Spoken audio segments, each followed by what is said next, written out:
तो value of D in centimetre as estimated from Graham's law. तो आपको एक ट्यूब दे रखी है जिसमें हमने एक साइड से कॉटन वूल सॉक कर रखी है इन एक्स, और दूसरे साइड से कॉटन वूल सॉक कर रखी है वाई में।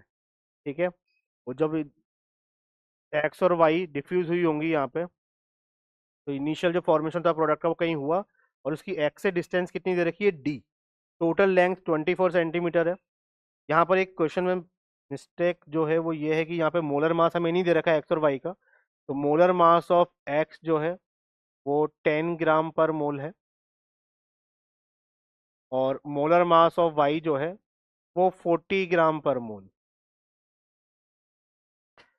अब हम यहाँ पे सॉल्व कर सकते हैं कि भाई हम जानते हैं कि भाई जो आपका रेट ऑफ डिफ्यूजन होगा एक्स और वाई का, वो बेसिकली लेंथ के बेसिस पे हम लिख सकते हैं कि भाई length of X, length X ने कितनी कवर करी upon Y, equal to molar mass of Y upon molar mass of X का स्क्वायर रूट आप ले सकते हैं।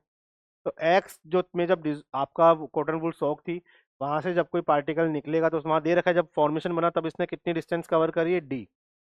इसका मतलब वाई ने कितनी कवर करी होगी 24 - डी डिस्टेंस। ठीक, तो मोलर मास ऑफ वाई कितना हो गया 40, एक्स कितना दिया गया है 10, तो ये कितना आ जाएगा आपका 2। तो d इक्वल टू 24 × 2 कितना 48 -2d, तो 3d इक्वल टू 48। तो d इक्वल टू कितना निकल के आएगा आपका 16।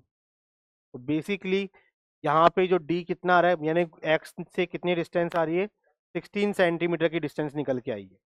ठीक है, तो ये आपका इसमें हमारा एक आंसर निकल के आया है कि भाई आप यहाँ पे एक चीज मिसप्रिंट है जो हमें ध्यान रखनी है, वो बता दी मैंने कि भाई आपको एक्स और वाई का मोलर मास जो है वो गिवन होगा। ठीक है, अच्छा एग्जाम्पल है, पेपर में आया हुआ क्वेश्चन है। तो ये यहाँ पर हमारा आंसर 30 हमें बताना है। ठीक है, तो लास्ट एग्जाम्पल था। Thank you, all the best.